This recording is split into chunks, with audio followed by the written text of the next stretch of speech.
Il y a des personnalités qui ne laissent personne indifférent. Marcel Ratafia en fait partie. Derrière ce nom de plume se cache Lola, une Parisienne pure souche, amoureuse des mots depuis l'enfance. Elle a écrit des livres qui ont cartonné, animé des chroniques ciné et construit une carrière de critique culinaire et vin, couronnée par un prix Kurnonski pour le journalisme du vin. On a parlé de son parcours foisonnant, entre cinéma, théâtre, livres, télévision et gastronomie, de cette success story qui a commencé avec l'Argot parisien, de sa passion pour le cinéma classique et de cette capacité qu'elle a de transformer chaque opportunité en aventure exceptionnelle. Une femme à la personnalité touchante qui a su faire de ses passions son gagne-pain. Bonne écoute! Salut Marcel! Salut Vanda! Merci d'avoir accepté mon invitation. Merci à toi. Je suis trop contente que tu sois là. Pour récapituler un peu pourquoi je t'invite, je t'ai rencontré il y a quelques années. Tu es journaliste et auteur et tu as une personnalité incroyable, vraiment très marquée et très touchante. On va parler de tout ça. Je voulais aussi dire que tu as une maîtrise de l'argot qui m'impressionne. Mais ça aussi, on va savoir d'où viennent toutes ces choses. Donc, pour commencer le podcast, je commence toujours par comment t'en es arrivé là. Donc, on commence par tes 0 à 10 ans. On peut même remonter avant, au transgénérationnel, aux ancêtres, tout ce que tu veux. Savoir qui était la petite Marcel. Où est-ce que t'as grandi? Qu'est-ce que t'aimais? Qui étais-tu? Est-ce que ça te va? Ça me va. Très bien. Oui. Alors, Marcel, qui étais-tu? À 10 ans? De 0 à 10 ans. Alors, de 0 à 10 ans, je crois que on me décrivait souvent comme la gamine qui a peur de rien, parce que je me cassais tout le temps la figure, je plongeais dans l'eau sans savoir nager, etc. Et en même temps, j'ai été très contente d'être une enfant. Je trouvais ça super. Par exemple, j'ai adoré la maternelle. En fait, ma mère était institutrice de maternelle. Ah. J'ai été dans sa classe et je me disais si ça pouvait durer tout le temps, parce que vraiment, j'adorais la maternelle. Après, j'ai été aussi... j'habitais dans des écoles parce que mon père était directeur d'école et moi j'adorais l'école. Je sais qu'il y a plein d'enfants dont c'est pas le cas, mais alors moi j'adorais ça. J'adorais l'odeur du papier, les bibliothèques, peut-être pas la cantine, hein, faut pas exagérer, mais c'était un univers qui me plaisait et assez rapidement malheureusement. Je me suis rendu compte que j'avais une personnalité qui peut-être plaisait pas à tout le monde parce que assez rapidement, vers le CE2, j'ai commencé à être victime de harcèlement à l'école. Et ça a duré jusqu'en seconde. J'ai changé d'établissement, etc. Ouais. Alors que ton père, en plus, était directeur de l'école. Donc, pas de l'école, non, ça, j'aurais pas fait l'erreur. Enfin, mes parents n'auraient pas fait l'erreur de me mettre dans la même école que celle de mon papa. Mais en fait, j'ai dû développer une personnalité peut-être un peu étrange qui plaisait pas à tout le monde parce que je faisais souvent des blagues et j'aimais beaucoup les livres.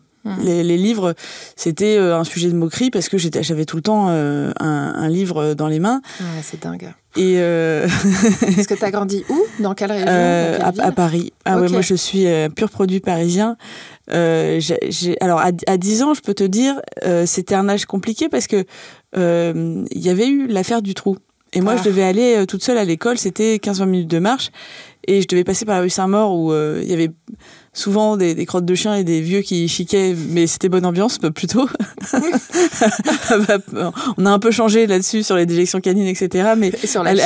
Et sur la chic, parce que c'est plus très à la mode, mais de fait, beaucoup de gens chiquaient. Et quand j'allais à l'école, je me fabriquais tout un tas de petits personnages qui parlaient, parce que par ailleurs, mon activité extrascolaire, c'est le théâtre. Donc, je faisais aussi beaucoup de théâtre. Et donc, qui était mon héros, puisque c'était un héros? C'était Cyrano de Bergerac. Ah. Voilà. Et donc, j'étais friande vraiment de cet univers-là, de à la fois les films de KPDP, quelque part un peu de la poésie et le panache. Le panache, c'était quelque chose qui me parlait beaucoup et qui a beaucoup à voir avec ma pratique de l'argot, puisque pour moi, le panache se niche dans l'argot, et c'est pas facile à dire. Ouais, c'est incroyable. Donc, amoureuse des mots dès l'enfance, quoi. Oui, certainement. Ouais. Et les livres que tu lisais, qu'est-ce que c'était? Donc, j'imagine Cyrano. Oui, Cyrano, bien sûr. Et puis après, j'ai lu beaucoup les pénacs. Il y avait une très très belle collection. Il y avait Camo, il y avait plein de choses en fait à l'époque pour les jeunes enfants, et surtout des plumes. Mario de Muraille avec Oh Boy, Brigitte Smadja avec Maxime fait de la politique. J'adorais tout ça, et j'avais surtout un amour immodéré des albums illustrés. J'en avais 2 d'un très grand illustrateur qui s'appelle P.G. Lynch, et moi je dessinais beaucoup. J'avais une appétence pour les costumes, pour l'univers un peu de la féerie et du fantastique, et j'essayais de reproduire à la maison ces dessins, et je les ai encore à la maison, hein. Enfin, je veux dire, c'est vraiment un truc, j'y tiens beaucoup. Et par ailleurs, j'avais une sœur qui était un peu enquiquineuse. Grande sœur ou petite? Grande sœur. En fait, j'en ai 3, mais les 2 plus grandes étaient grandes, et elle avait 2 ans de plus que moi. J'étais un peu son petit boulet parce que j'étais toujours un peu sur ses talons. Et en même temps, le rôle de la petite sœur. Et on a joué beaucoup. Tous les dimanches, il y avait une petite représentation où on jouait, par exemple, je m'en souviens très bien parce que on avait un gros livre avec des dialogues de cinéma. Et donc, on se faisait souvent Les Enfants du Paradis. Garance, c'est le nom d'une fleur. Paris tout petit, pour ceux qui s'aiment comme nous dans nos si grands amours. Voilà. Donc, c'était ça un peu mon univers. Et comme ma plus grande sœur disait, à son grand désespoir, elle disait « T'as un univers de vieux, ma pauvre. » Parce que j'écoutais Charles Trenet, j'adorais ça. J'étais effectivement un petit peu à l'ancienne, certainement. Et on précise que tu n'as pas 70 ans, pour ceux qui n'ont pas l'image. Je n'ai pas 70 ans. Je suis née en 1987. C'est dingue. Donc, en fait, tu avais déjà un univers très marqué, petite fille. Je pense tous les enfants, non? Pas tant que ça. Hein. Il y en a justement qui n'osent pas justement se faire remarquer, qui rentrent un peu dans le moule, et justement pour éviter des harcèlements et tout, surtout d'être invisible, quoi. Enfin... en fait, je pense que j'aurais dû prévoir une stratégie d'évitement et je ne l'ai pas trouvée. Non. Et en fait, je me disais que je me réalisais là où je me sentais bien. Alors, c'était en CM1, je me souviens, parce que on avait une prof qui était assez cool, et pour dire les poésies, elle disait vous venez devant tout le monde et puis vous déclamez la poésie. Et j'avais ce truc, je sais pas, j'improvisais des trucs, des blagues, j'en faisais des kilos. Et ça, à la fin, c'était on veut la version de Lola. Et ça m'a vachement portée, parce que c'était le seul moment où finalement j'étais... où je me sentais un peu utile, ou un peu... Et à ta place, quoi. Un peu à ma place, un petit peu à ma place. Ce qui fait que tous les ateliers théâtre à l'école, je les ai faits. Et on me donnait toujours des rôles de vieille dame, d'ailleurs. Enfin, je jouais un nombre incalculable de vieilles dames, des vieilles dames un peu avec toujours la tchatche. C'est vrai que c'était un truc qui me portait. Et si on parle peut-être d'un sujet qui va te parler, la gourmandise, j'étais effroyablement gourmande. Enfin, c'est-à-dire, ça a commencé très tôt. J'étais prête à tout pour qu'on m'offre des douceurs, des confiseries, des saucissons, enfin vraiment à tout. Et mes grandes sœurs, elles me disaient, t'arrivais comme ça, et apparemment je disais, je suis la petite fraise, pour que les gens me trouvent mignonne, et hop.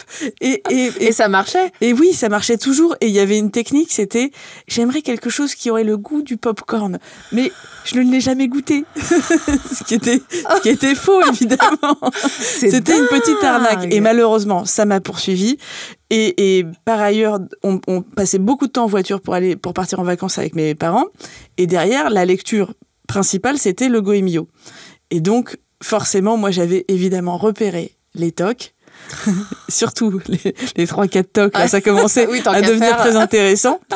Et donc, il se trouve que j'avais pas vu que la temporalité c'était celle-là, mais à 8 ans, je suis venue pour la première fois chez Michel Brasse, et la dernière d'ailleurs, au Suquet, qui venait d'ouvrir un an avant. Et j'ai eu un menu enfant. Mais non. Et j'ai dit au maître d'hôtel, écoutez, je comprends, vous avez l'impression que je suis une enfant, mais j'aimerais beaucoup goûter le menu un peu au-dessus. Et il m'avait fait une une réponse aussi charmante qu'à côté de la plaque, il m'avait dit « Je t'assure que t'auras pas faim ». C'est pas du tout le problème. C'est une histoire de goût, pas de faim. C'était un super menu enfant. Je me souviens absolument de tout. Ah, c'est vrai, mais c'est incroyable. Mais donc, tes parents, là, quand ils y sont allés, est-ce que c'est sur tes conseils, justement, des tocs que tu voyais et tout? Faut quand même pas déconner. Non. Okay, ils étaient très amateurs. Ils avaient envie. En fait, souvent, on allait en vacances l'été en Espagne ou au Portugal. Et quand on remontait, il fallait s'arrêter à peu près dans cette zone-là. Et donc, parfois, c'était auberge. Et là, en fait, on s'était dit, il venait vraiment d'ouvrir. Ouais, il n'était pas encore complet pour un an. Et loin de là. Hein, il n'avait pas encore les 3 étoiles. Et non, tout, et les tarifs étaient plutôt corrects. Nous, on n'était pas une famille où on allait se faire des super étoilés, etc. Mais oui, j'ai eu de la chance d'avoir des parents qui m'ont amené là. Ouais, et qui étaient intéressés par la chose, quoi. Et je voulais revenir sur un détail, parce que je pense que nos auditeurs n'auront peut-être pas compris pourquoi tu as prononcé le prénom de Lola. Oui. En salle de cours. Pourquoi? Eh bien, parce que c'est mon Dr Jekyll. Parce qu'effectivement, moi, je t'ai présenté comme Marcel Ratafia. Oui. Mais qui est mon nom de plume. Et je dois dire, j'y tiens, mais pas au point d'effacer la personne que j'étais avant, qui est Lola Tobelem, qui est mon vrai nom. Et pourquoi ce choix de Marcel Ratafia? Eh bien, c'est venu... je crois que c'était au début de Facebook, il fallait trouver un pseudonyme. Enfin, on n'était pas obligé, mais moi, je préférais. Et j'avais trouvé celui-là. Et je pense que c'était quoi, il y a presque 20 ans. J'avais la petite vingtaine. Et c'était le moment où j'ai commencé vraiment à me plonger dans l'argot.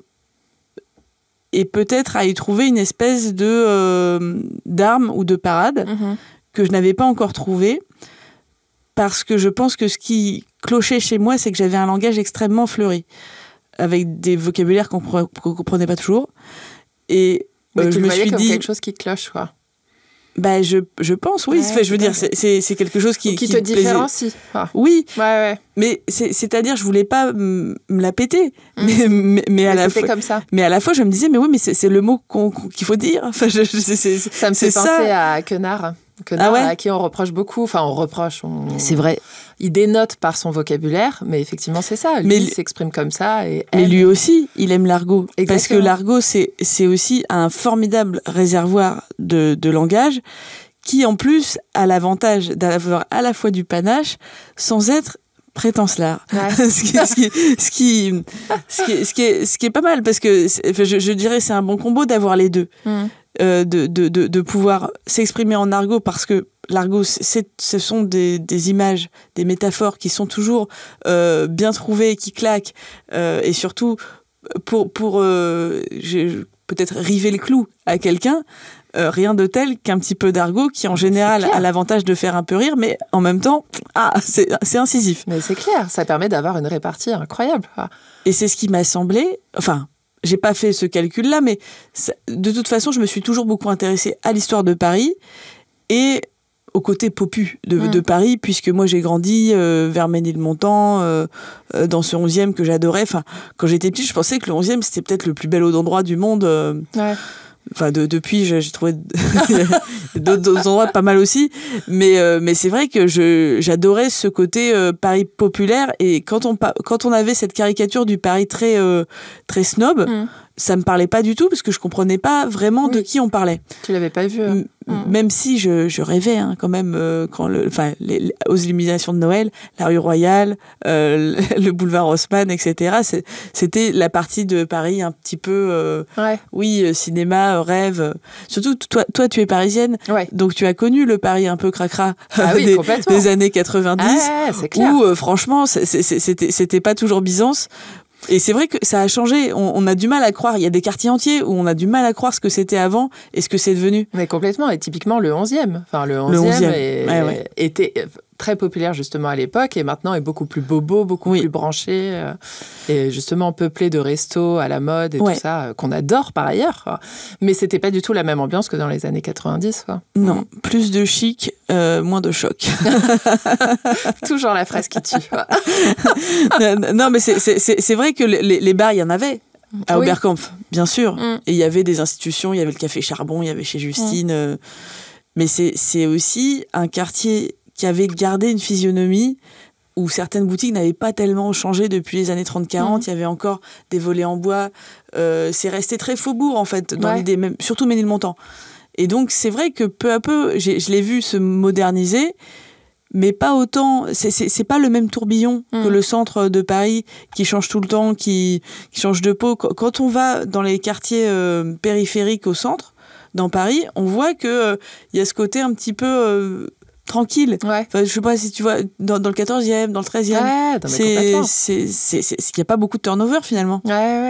C'est pas le même Paris. Non, et qui est beaucoup plus résidentiel finalement, qui est beaucoup plus villageois. Moi, j'appelle villageois. Ça justement. Exactement, villageois.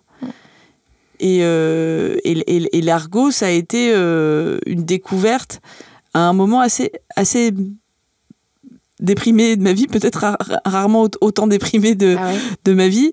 Oui, c'était... Alors, il y avait les manifestations du CPE. J'étais à la fac et j'avais pas de cours parce que les facs étaient bloqués. Et j'étais allée, sur les conseils d'un ami, à la Cinémathèque parce qu'il y avait la bibliothèque du film qui venait d'ouvrir. En fait, la Cinémathèque venait d'ouvrir. Et mon réconfort, parce que j'avais des angoisses de mort, j'étais vraiment dans le down. Je ne sais pas ce qui m'est arrivé, mais pendant 3 mois, il y avait plus personne. Et le seul truc qui me rassénérait un petit peu, c'était d'aller chercher des cassettes de vieux films que je connaissais pas.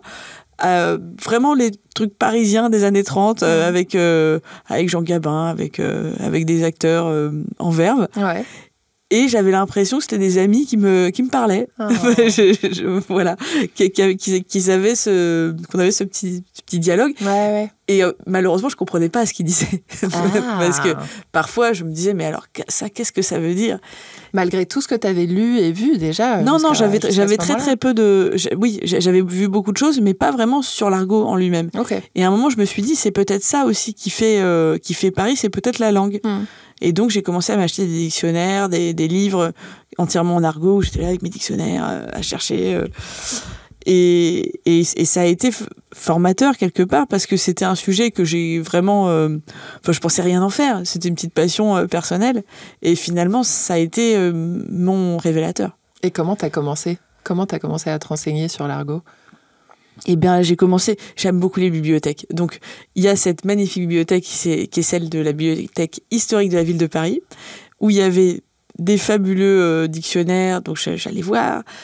Et après, il y a aussi on a une autre bibliothèque patrimoniale. J'en profite pour faire un petit focus sur la Bilipo, qui est la bibliothèque des littératures policières. Okay. Où là, par exemple, j'avais commencé le feuilleton Rocambole de Ponson du Terrail, et je ne trouvais pas le tome 3.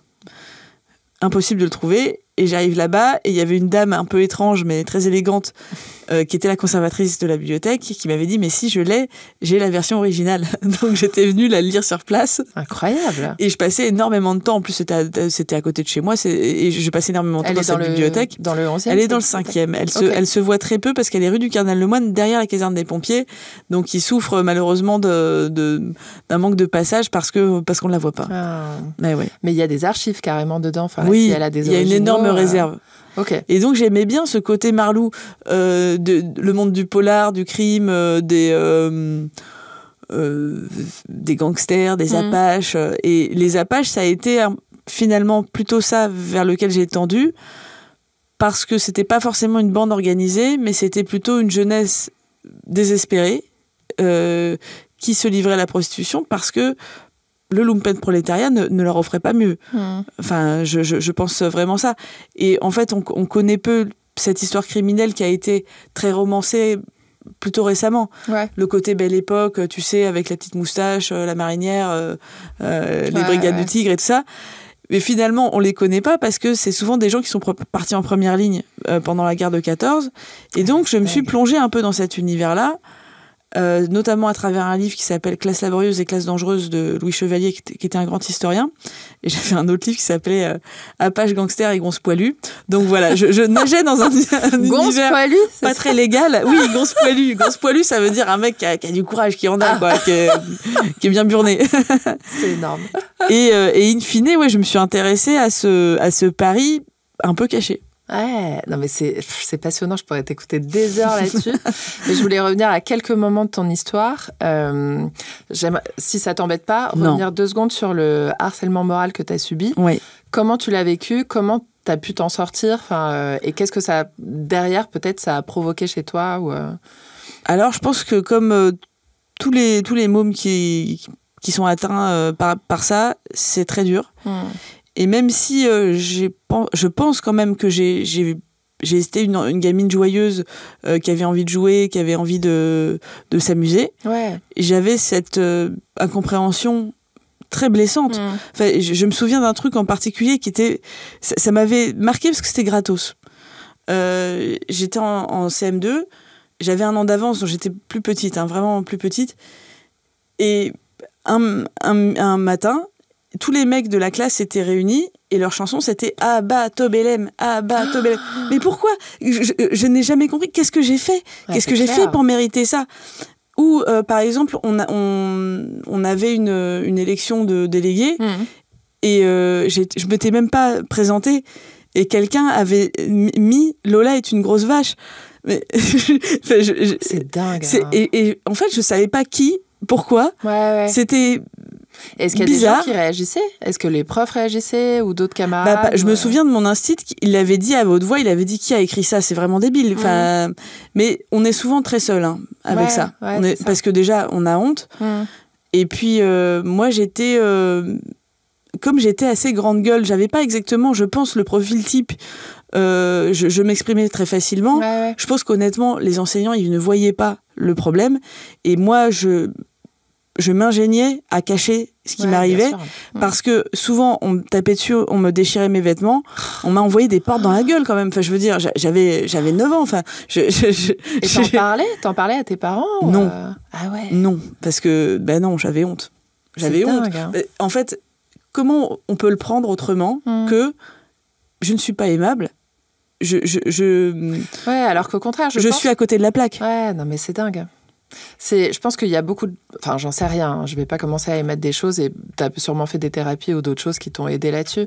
Mais à mon avis, justement, c'est ce que je te disais, d'avoir une telle personnalité enfant. Je pense qu'il y a beaucoup d'enfants qui sont mal dans leur basket et justement qui sont jaloux de voir qu'il y a des gens qui s'assument, qui parlent bien, qui sont marrants, qui machin et tout ça, et qui veulent descendre ces enfants-là. Et qui ont l'impression que ça leur fait même pas de mal parce qu'ils ont cette confiance en eux. Je pense qu'il y a plein de projections en fait qui viennent d'un peu partout. Moi, c'est l'interprétation que j'en fais. Mais c'est-à-dire qu'en tout cas, moi, j'étais sensible aux autres enfants qui avaient ce problème. J'avais une petite bande de copains. Vraiment, on était les cassos. Oui, mais au moins, vous vous soutenez. Mais oui, clairement, on se soutenait. Et il avait un petit retard d'élocution. Il était pas bien dans sa peau du tout. Il avait des problèmes de poids, évidemment les lunettes, etc. Et je me souviens, il avait une voix très douce. C'était quelqu'un dont j'aimais beaucoup jamais il se fâchait. Les gamins étaient horribles avec eux. Et vraiment, je me souviens parce que à chaque fois que je changeais d'établissement, je me disais, alors, je pensais à Heartlaker à vif et je me disais. Seras-tu la fille un peu bizarre mais en même temps populaire parce que bizarre, ou seras-tu l'espèce de monstre du fond de la classe où ça va mal se passer? C'est dingue. Et en fait, à un moment donné, je me rappelle du moment où je me suis dit bon allez, balèque. Parce que j'en avais marre, ça faisait des années qu'à chaque fois que j'arrivais quelque part, je restais 1 an, 2 ans, et c'était cauchemar, quoi. Enfin, je veux dire, on m'a foutu une bombe lacrymo dans la figure, enfin, je veux dire, c'est violent quand même. C'est fou, mais c'est clair. Et à chaque fois, je veux dire, j'ai dû déchaîner des torrents de haine, mais pourquoi je ne sais pas. Et à un moment donné, je suis arrivée dans un nouveau collège, et j'avais une situation familiale qui était très très compliquée, parce qu'on a subi un harcèlement à la maison par un voisin qui est devenu fou et qui m'a pris pour cible moi et qui m'a empêché de dormir pendant 2 ans. Enfin, je veux dire, c'était assez cauchemardesque tout ça. Et mon père en plus qui était psychotique, qui pétait des plombs. Enfin, je veux dire, les adultes, j'avais pas trop confiance en eux, donc je pouvais clairement pas me plaindre. Ouais. Et quand je suis arrivée dans ce nouveau collège, donc je changeais complètement de quartier parce que j'étais dans le 5e, j'avais super les boules parce que comme je t'ai dit, le 11e, voilà, c'était mon très beau quartier. Je comprenais pas ce que je foutais en gros chez les Bourges cathos dont je connaissais rien. Et quand j'ai mis les pieds dans ce collège, je me souviens, je me suis dit, ça va être ta fête. Ça va être ta fête, vraiment, et ça a été ma fête. Ah ouais, c'était l'horreur, quoi. En fait, ma seule vraie amie pendant 6 mois, c'était l'assistante sociale du collège. Enfin, pardon, hein, je m'exprime là-dessus parce que tu m'as demandé. Bien sûr. Mais je tiens à dire, les enfants, tenez bon, après ça se passe mieux. Mais sur le moment, c'était quand même assez horrible. Et un jour, je me suis dit, ils m'ont fait chier, ils m'ont reproché d'être ce que je suis, balèque. Et donc, je me souviens, j'avais été chez H&M, il y avait les soldes, et j'avais acheté un t-shirt noir avec un aigle, genre vraiment le truc de biker. Oh. Et j'avais un petit perfecto en sky avec... tellement stylé. Et j'avais envie de leur faire un gros wad, quoi. Enfin, de leur dire, c'est bon, vous m'avez bien fait chier, bande de petits merdeux, vous êtes qui au juste pour... Exactement. C'est quoi votre problème? Et c'est vrai que c'était des années où, à la fois, on était bombardés par les teen movies, les grandes stars, genre Britney Spears, etc. Il y avait plein d'informations qui venaient comme ça des États-Unis. Et en même temps, moi, j'étais dans un circuit de lycée d'élite où il y avait des gamins qui allaient mal, des tentatives de suicide, des choses comme ça. Et je pense que j'étais profondément, comme plein d'autres gens, profondément insécure dans ce cadre-là, parce que je ne savais pas quoi faire. Enfin, je veux dire, à chaque fois que j'ai essayé de m'ouvrir du fait que j'étais harcelée, même avant des professeurs, ils me disaient on ne sait pas quoi faire. Mais non, c'est dingue. Hein. Et de fait, je sais pas si la solution, elle est tout à fait évidente. Mais quelque part, au fond de toi, tu te dis, je sais pas comment c'est pas prendre parti pour moi. Ouais. Dites juste... arrêter, sinon... Et donc, mon fantasme, et je l'ai vu en vidéo, je pense que c'est peut-être un peu simpliste, mais je l'ai vu en vidéo et ça m'a plu. C'est les Hells Angels qui accompagnent les enfants harcelés à l'école.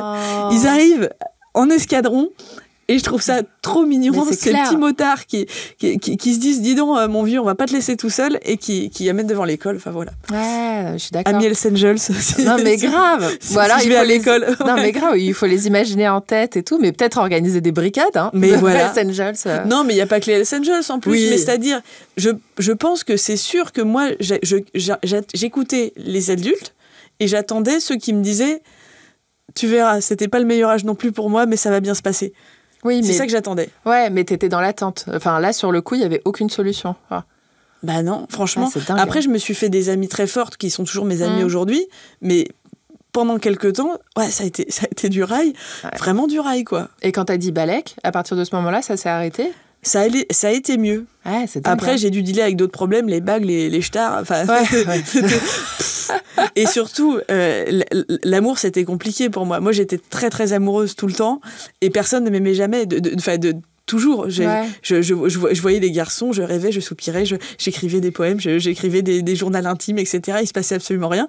Et donc, en fait, ça a mis du temps, c'est-à-dire de bourgeonner. Ouais. De bourgeonner pour se dire, mais qu'est-ce qui va m'arriver? Qu'est-ce que je vais devenir? J'en avais aucune idée. Ouais.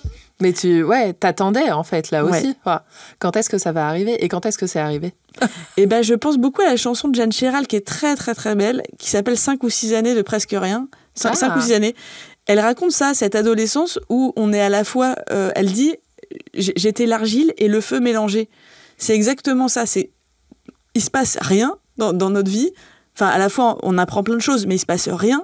Et on a une puissance imaginaire qui est complètement dingue, qui est complètement décorrélée de notre enveloppe corporelle. Et de toute façon, en plus, l'adolescence, on le sait, hein, c'est un gloubi-boulga de neurones qui travaillent, d'hormones qui pètent, de sébum, et donc, évidemment, moi, ce que j'attendais, je pense plus que tout, c'était l'amour. Ouais.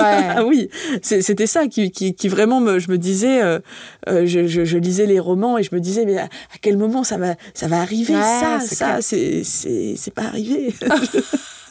Amoureuse de l'amour. Ouais, amoureuse de l'amour, complètement. Et du coup, donc là, on va avancer un peu dans tes études. Non, tu rigoles, c'est ultra passionnant. Après le bac, tu sais ce que tu veux faire? En fait, moi, je voulais être petite marchande de poires et puis finalement institutrice comme ma maman. Mais de poires, c'est très spécifique. Ouais, pourquoi les poires? Des poires. Je me suis dit, c'est pas compliqué. Des poires, tout le monde aime ça. Mais pas les pommes. des poires. Ah ouais, ok. Et alors, institutrice, je pense que c'était pour faire plaisir à ma maman. Et puis, après, j'ai eu plein d'idées. J'ai voulu être cascadeuse, j'ai voulu être tailleur de pierre parce que l'été, à partir de 14 ans, j'étais sur des chantiers de bénévoles qui étaient un peu comme des colos, qui étaient des endroits absolument géniaux. D'ailleurs, big up aux copines qui sont toujours là aujourd'hui parce qu'on a vraiment passé des moments fous. C'était absolument génial. Et donc, j'avais cet attrait pour les vieilles pierres et je me disais, peut-être que je peux en faire un métier. Ma mère m'avait dit, passe quand même ton bac d'abord, on verra ensuite. Ce qui n'était pas une mauvaise idée puisque j'avais un peu changé mon fusil d'épaule, je voulais être costumière. Ah, et rien à voir. Ça n'a rien à voir. Mais j'avais fait de la couture beaucoup. Je savais coudre. Je passais mon temps à écumer. Vraiment, mon temps libre, c'était aller dans les fripes des Halles et fouiller. Et je pouvais rien acheter parce que j'avais pas d'argent. Ouais, oui, mais ça mais je regardais des trucs et tout ça, ouais. et les expos.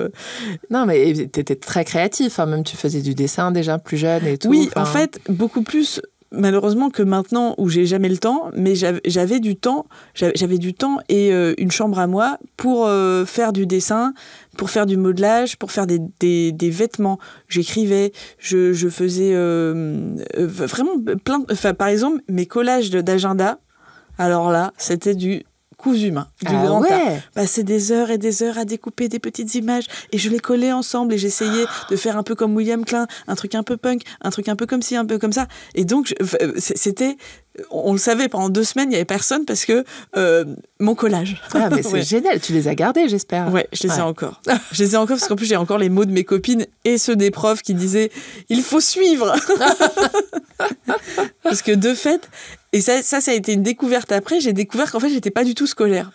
Enfin, ma mère m'a dit un jour « Mais comment t'as pu imaginer que t'étais scolaire ? Tu ne l'étais pas du tout. » Et je sais pas comment j'ai fait pour passer entre les gouttes, mais pendant des années, je pense que je n'ai rien écouté en cours. Ouais, c'est dingue. Mais alors, rien, quoi. Pourtant, t'avais tes années à chaque fois. Ah. Ouais, mais ça a été dur. Au bout d'un moment, ça a été dur. Le lycée, j'ai dû vraiment mon sauvetage au fait que j'étais déléguée. Ah. Encore une fois, les enfants, soyez délégués, ça ouvre des portes. C'est comme la politique. C'est clair.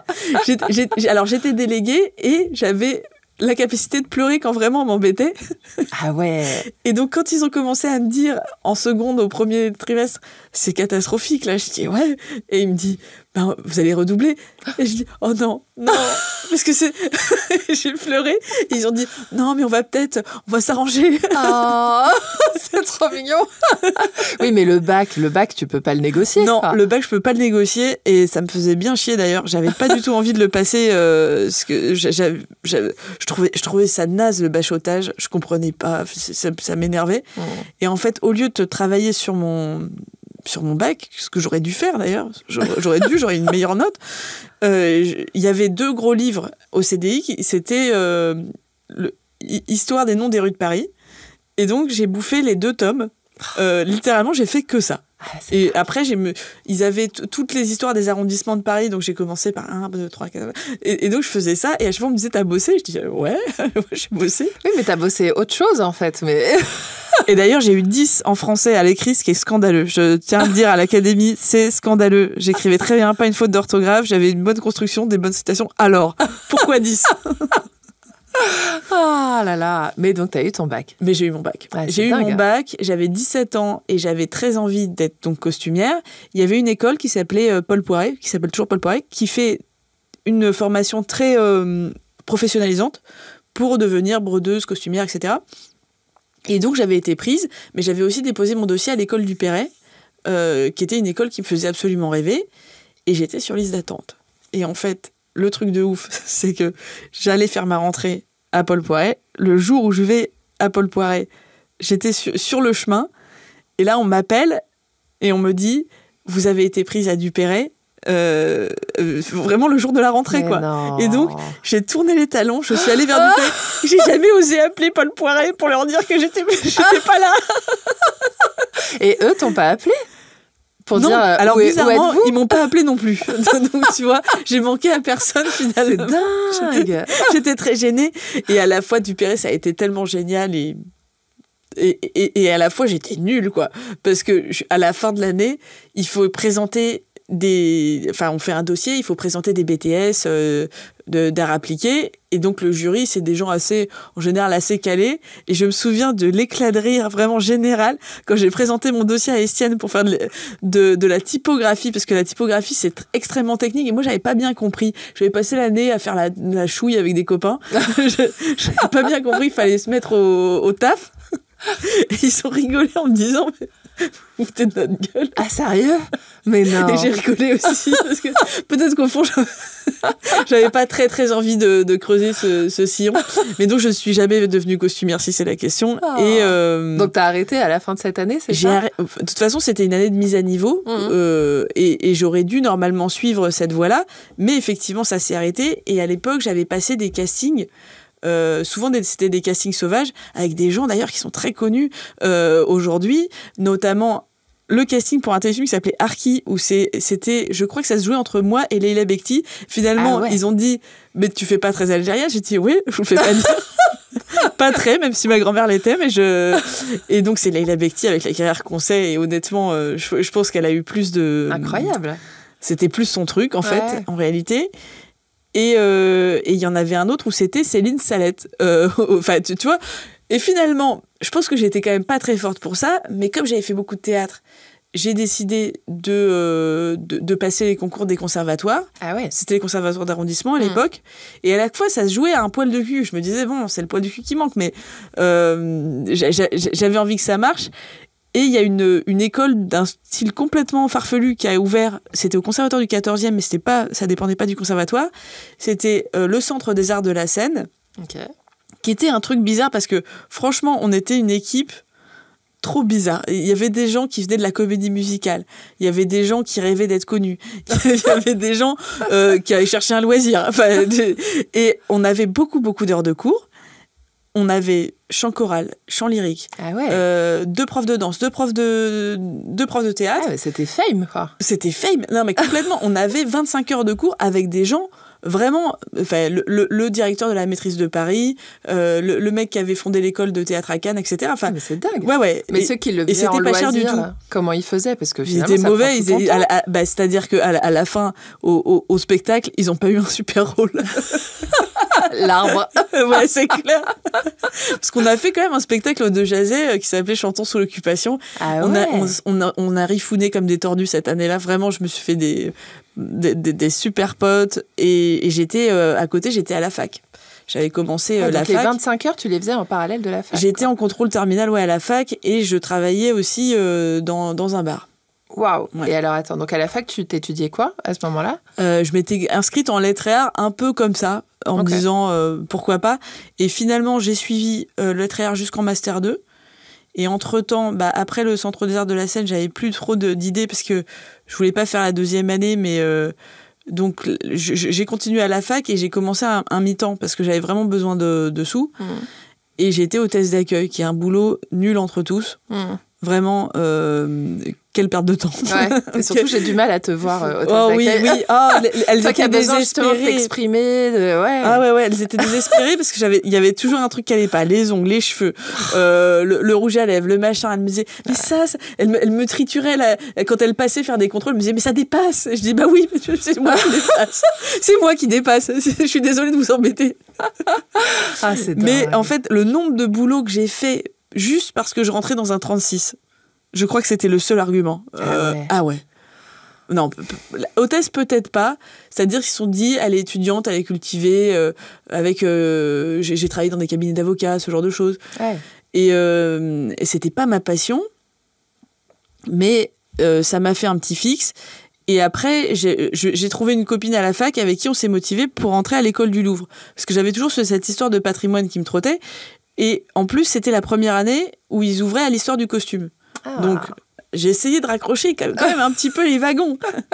Et j'ai passé une année relativement horrible à l'école du Louvre parce que j'étais en licence à côté et je travaillais et je me faisais larguer par un mec vraiment funeste. Et plus l'école à côté.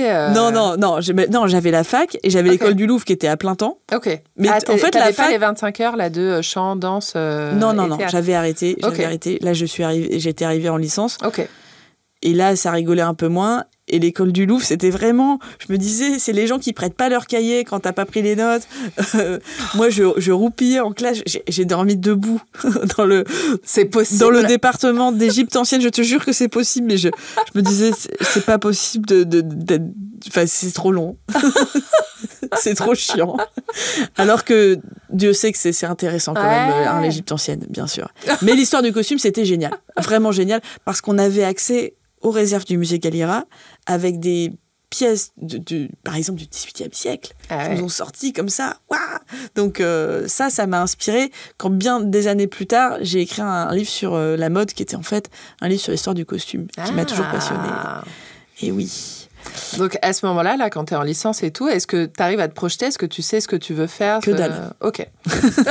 Tu te laisses que porter. Dalle. En fait, je pensais naïvement pouvoir passer en 2e année de l'école du Louvre, mais c'est un peu un truc de rentier, l'école du Louvre. C'est-à-dire que si tu fais les 5 ans, honnêtement, il n'y a pas vraiment de boulot qui t'attend, à part guide conférencier, ce que je voulais pas vraiment faire non plus.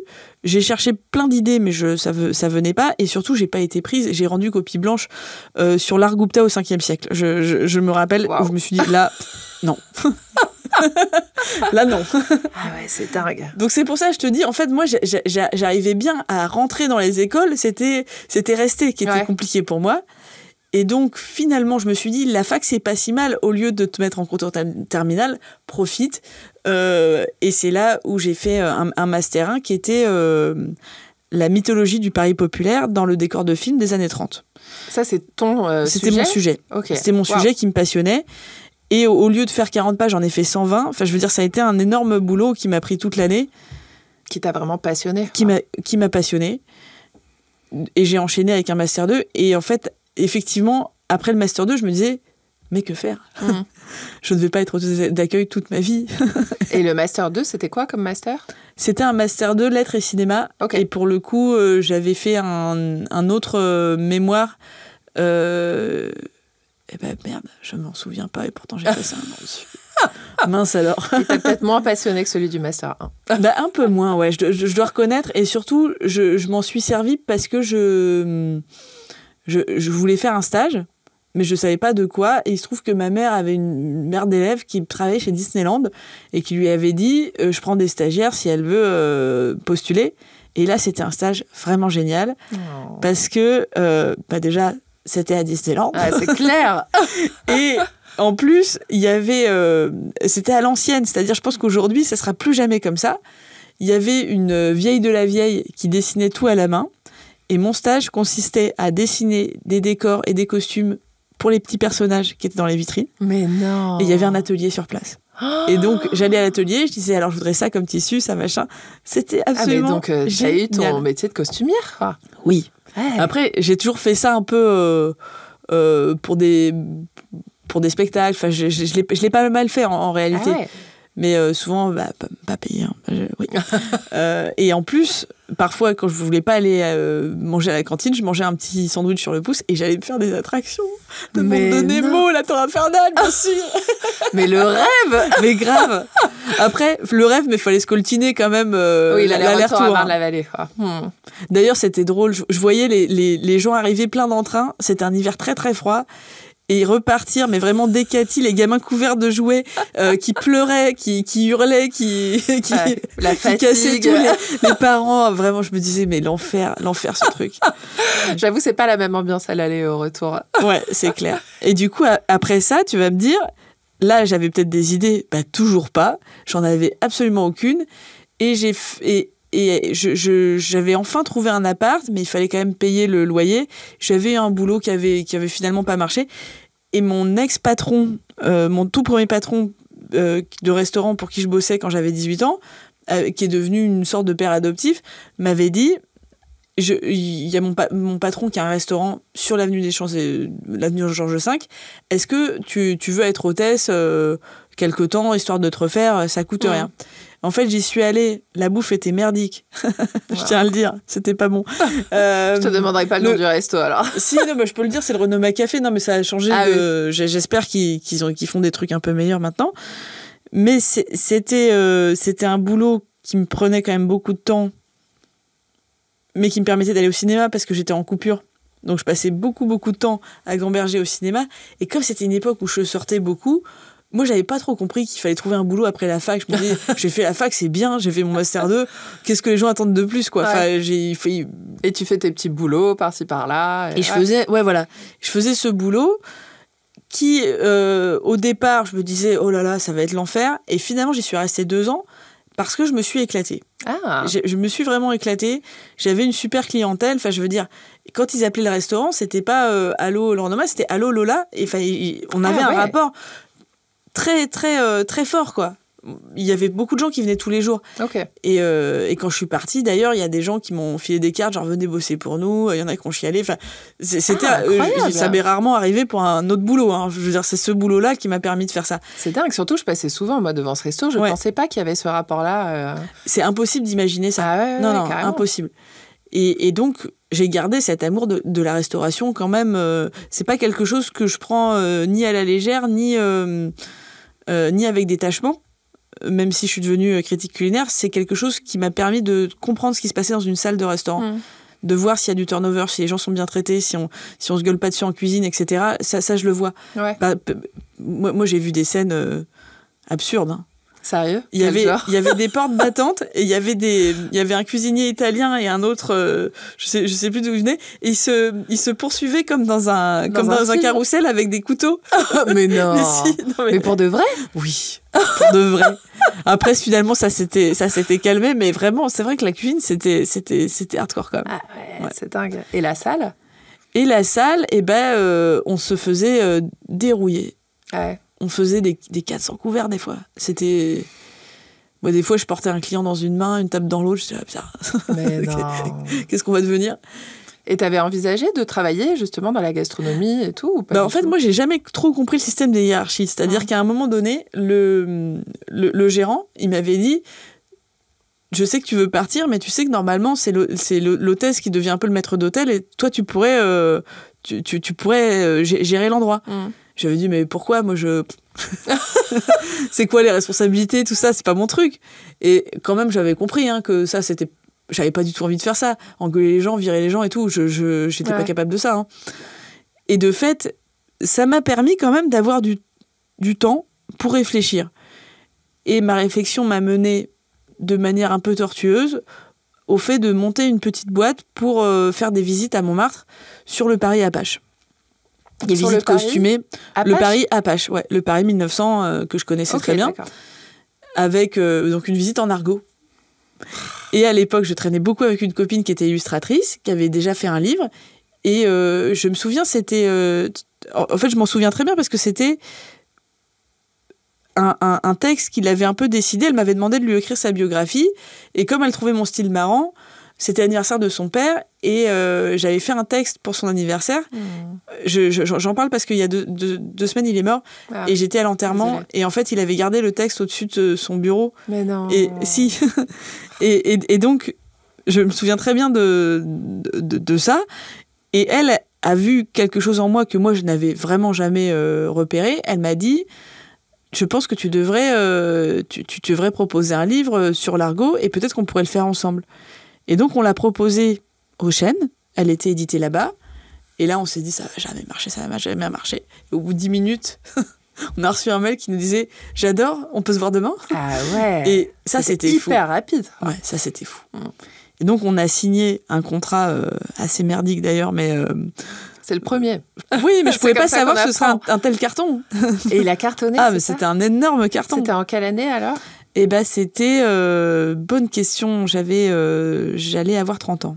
Ok. J'avais 30 ans. Donc, c'était il y a 9 ans. 8 ans. 8 ans, pardon. Ah oui, il y a 8 ans. Ça, je t'ai vieilli d'un an. Oui. Non, ça fait rien. Mais ouais, c'était il y a 8 ans.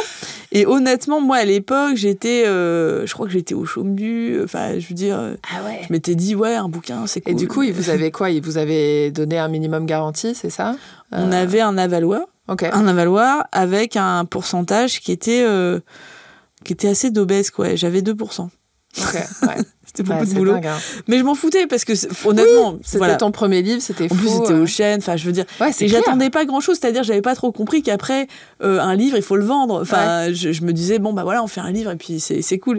Et il s'appelle comment, le livre ? L'ABC de l'argot sans se fader de l'ico. Ok. Et oui...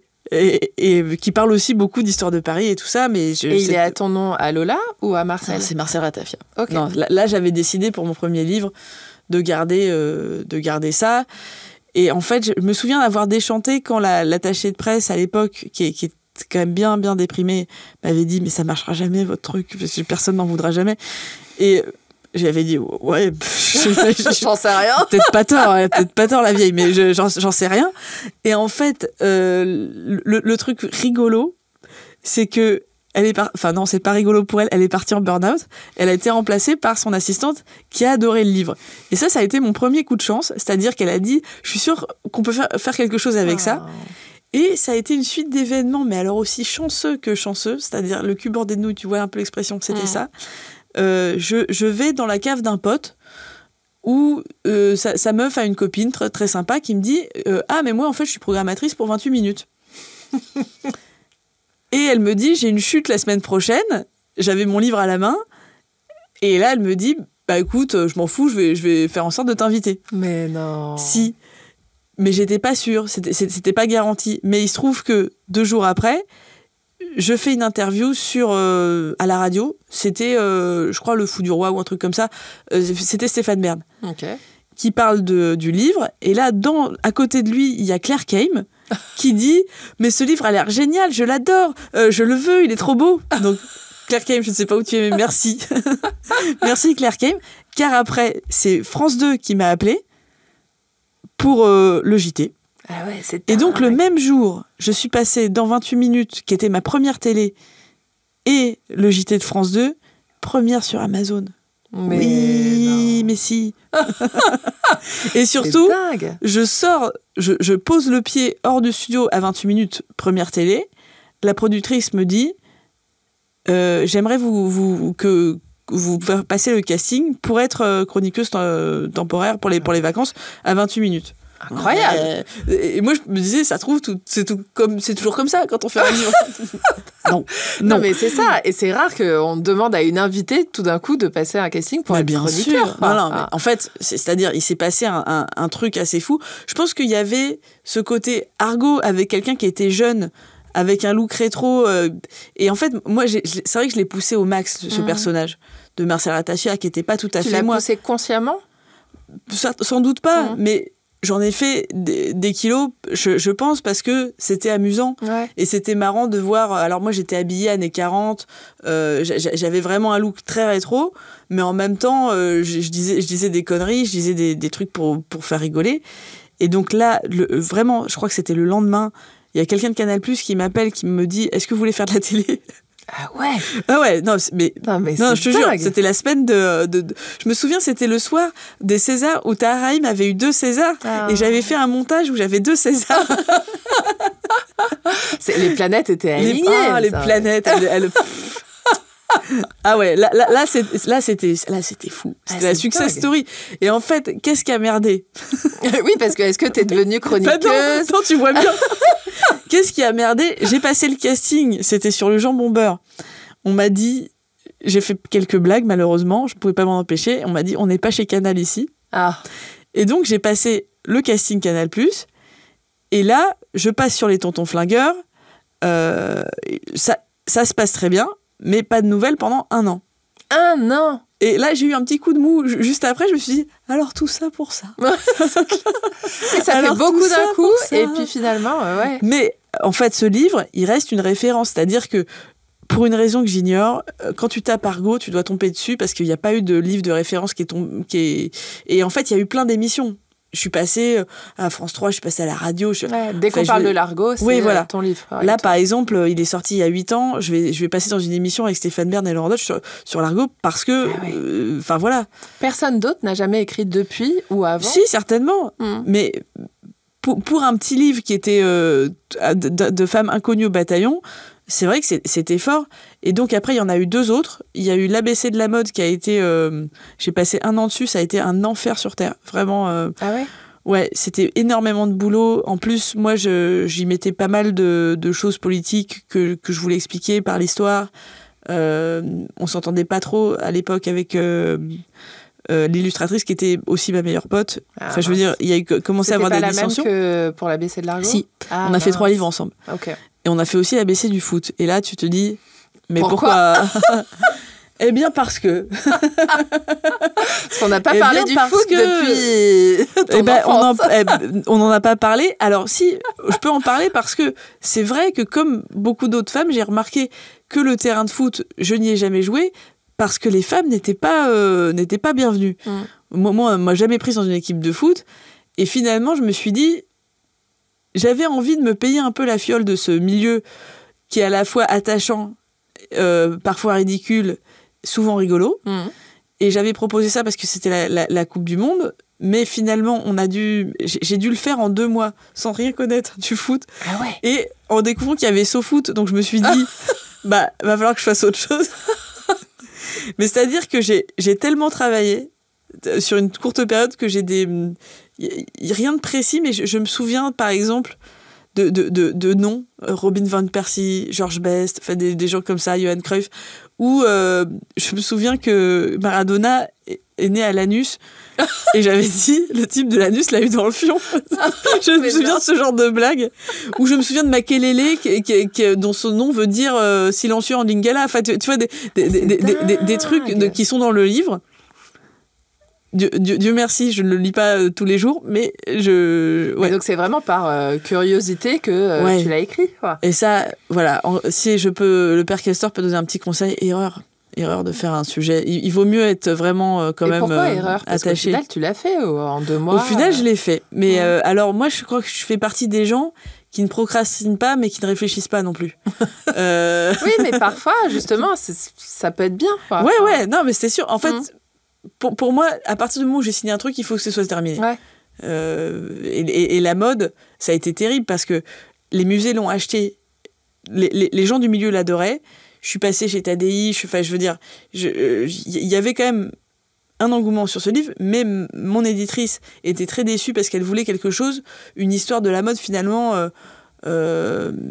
plutôt les sacs Birkin, quelque chose d'un peu qu'on connaît d'un déjà, peu pop, finalement. qu'on connaît un peu. Et moi je me suis dit mais je n'étais pas du tout la bonne personne, s'il fallait pas me demander ça.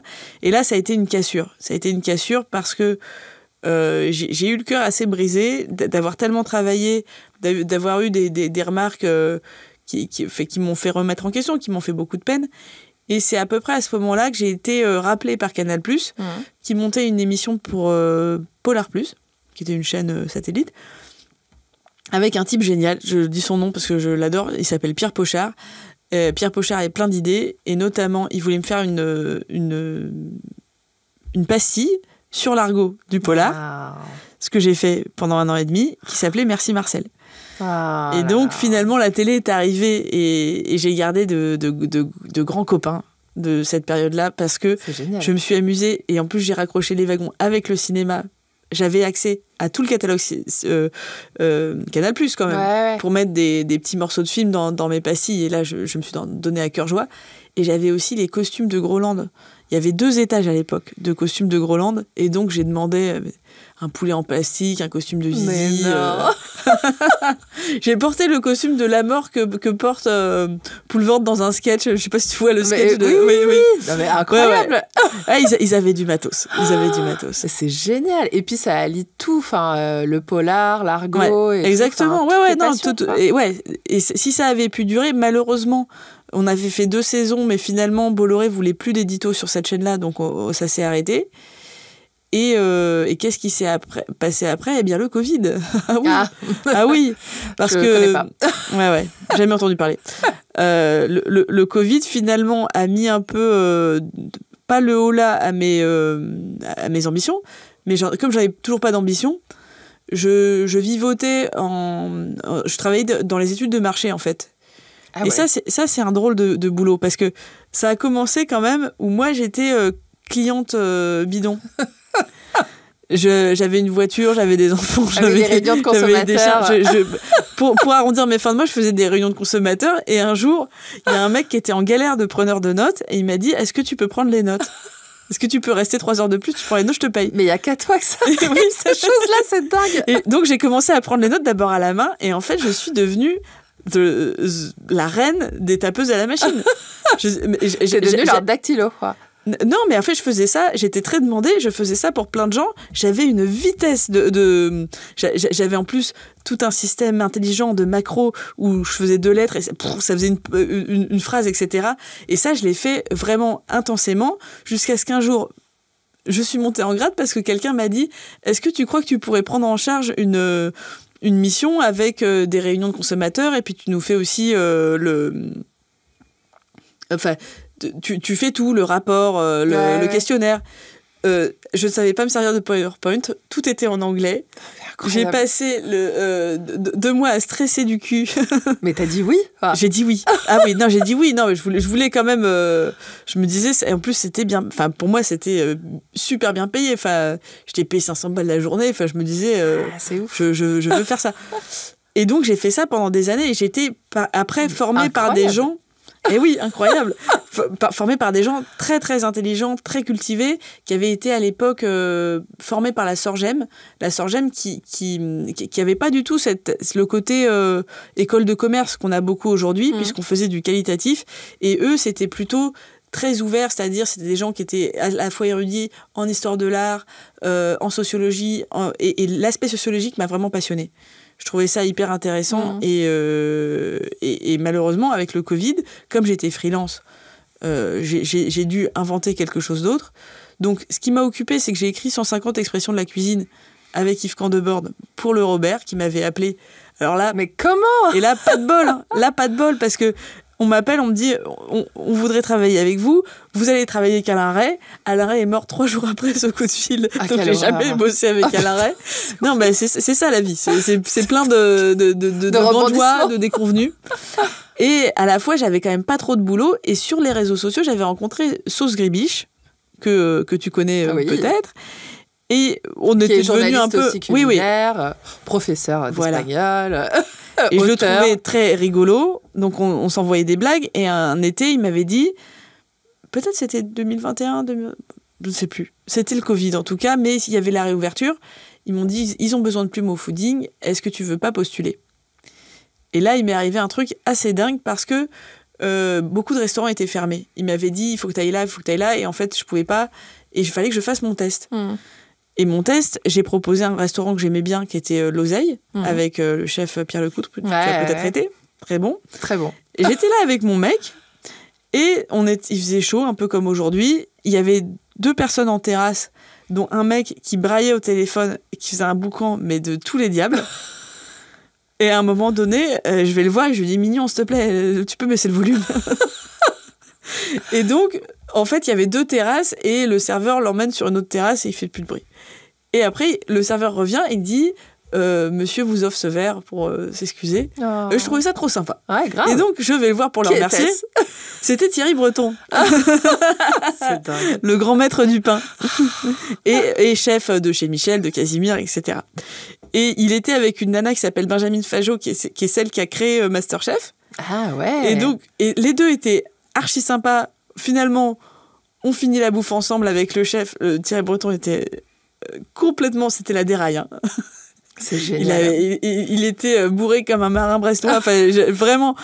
Et en fait, à un moment donné, il décide qu'il faut aller faire le pain et qu'il est trop tard. Et il dit au chef, vas-y, envoie la note, je paye pour les mômes. Et là, je me dis... Non, il faut pas payer puisque moi je dois payer pour le foodie qu'il faut que je ramène. Ah merde, il te faut le ticket de caisse. J'ai dû demander un ticket, il a dû me prendre pour la goujatte de service, mais bon, ça a commencé comme ça. Mais parce qu'en plus, pour les gens qui savent pas, parce que le fooding paye ses notes et surtout anonymement, quoi. Mais donc tu peux même pas dire que tu écris pour absolument le fooding, pas. Que tu as besoin de la note et tout c'est ça. C'est anonyme. Donc bref. Ça a commencé comme ça, donc j'ai beaucoup travaillé pour le fooding cet été-là. J'étais en Bretagne et c'était super, mais du coup, je faisais peut-être des fois 2, 3 restos, 4 restos par jour. Ce qui c'est bon, mais c'est oui, ouais. On se rend pas compte parfois que tout le monde dit que c'est un métier de rêve, mais quand c'est 4 restos par jour, c'est... Non, mais après, ça m'a bien mis le pied à l'étrier. Ouais. Et après, en fait, qu'est-ce qui s'est passé ? Bah oui, Mais surtout le Robert, moi j'aimerais bien qu'on revienne là-dessus. Le Robert, bien sûr. Le Robert, la langue française. Ouais, donc Largo. C'est eux qui sont venus te voir suite à Largo et qui t'ont mis ensuite, après le décès d'Alaret, en contact avec Camp de Borde. Non, c'était moi. Et alors, pourquoi j'ai rencontré Camp de Borde ? Parce que ce soir-là, j'avais rencontré Thierry Breton et Benjamin Fajot, qui est la meilleure copine du Camp de Borde. Et quand j'ai pensé à quelqu'un pour mon livre, je lui ai demandé, est-ce que t'as son numéro ? Il se trouve que lui, comme c'était le Covid, il était un peu à l'arrêt. Ça lui allait très bien. Ah, mais c'est génial. Et voilà. Et là aussi, c'était, c'est un livre finalement qui continue à être imprimé, dont je trouve pas très joli, mais j'en suis très fière parce que j'ai beaucoup travaillé dessus. En plus, j'ai travaillé très sereinement parce que c'était le Covid, il y avait pas les mails, les machins, on a pu bosser, c'était bien. Comment vous avez travaillé à deux là-dessus ? Eh ben, on n'a pas tellement travaillé à deux parce que on avait choisi des expressions et lui, en fait, il intervenait. Donc finalement, moi, je l'ai fait toute seule, mais c'était bien d'avoir son truc en plus. Mais de temps en temps, on a fait des séances de travail et je lui dis, j'aimerais bien quelque chose qui a le goût de la tarte Bourdelle, le goût du pâté. Et alors, Camp de Borde, c'est une brute. Hein. Il a tous les livres de cuisine du monde. Il connaît tous les pinards. Et en fait, moi, ce que j'aime beaucoup chez ce chef, c'est qu'il a le bon goût de faire des recettes simples. Et qu'est-ce qui fait la différence ? C'est qu'il a toujours un petit twist. Et qui va pas toujours pouvoir t'expliquer. Mais pour moi, c'est ça qui fait la grandeur d'une cuisine. Ouais. C'est ce qui a fait la grandeur aussi de la bistronomie. C'est ça. Et en fait, je comprends très bien. C'est peut-être dur à imaginer quand on n'est pas du métier de voir en quoi la bistronomie, c'est quelque chose qui est effectivement différent. Et je pense que c'est ça qui l'a impulsé, lui. Ouais. Cette signature, ce ressenti dans la cuisine. Mais c'est génial. Ouais. Tu négociais mieux tes avaloirs à ce moment-là et tes pourcentages ? Bah oui, non, mais un petit peu mieux, mais ça reste de toute façon. C'est pas un mystère, hein. On ne fait pas fortune avec des bouquins à moins de signer Harry Potter. En l'occurrence, c'était vraiment ce que je voulais faire au départ. Moi, je voulais écrire je voulais écrire des romans de KPDP pour la jeunesse parce que j'adore les romans jeunesse et j'avais commencé un livre qui s'appelle Zénobie le Fier, qui était en fait un peu l'histoire de Victor Victoria, mais au XVIIe siècle, avec une fille qui doit se déguiser en garçon, qui doit se déguiser en fille. Donc un truc un peu LGBT, crypto-gay, KPDP, voilà, comme souvent mais quelle créativité, mais à chaque fois, mais c'est dingue, quoi. Et je n'ai jamais pu le finir, parce que j'ai fait plein d'autres bouquins depuis. Et t'as pas écrit de roman, finalement ? Non, mais j'aimerais bien écrire notamment ce roman. J'ai quelques projets. En fait, je me dis pas que je vais écrire des livres toute ma vie, mais il y a quelques livres où je me dis, allez, je l'ai fait. Ouais. Et après, tu vas me dire, mais comment tu peux dire je l'ai fait ? Mais oui, en fait, une fois que tu es dans le circuit, que tu as des livres qui ont marché, souvent les éditeurs, ils sont plus réceptifs. Exactement. C'est plus facile que d'envoyer un manuscrit. Enfin, moi, j'avoue, j'ai complètement échappé à ce circuit qui a l'air horrible et peu satisfaisant. Non, mais c'est clair, mais parce que tu as fait les choses, quoi. Enfin... Oui, non, mais j'ai eu de la chance aussi. Oui, mais tu l'as provoqué aussi. Oui, mais c'est clair. Et tu as prouvé qu'en fait, on pouvait te faire confiance et tout. Enfin, ouais. Et du coup, sorti du Covid, donc t'écris pour le fooding. J'avais ce livre sur l'expression. Et qui m'a sorti du bois ? Je pense que c'est François-Régis Gaudry.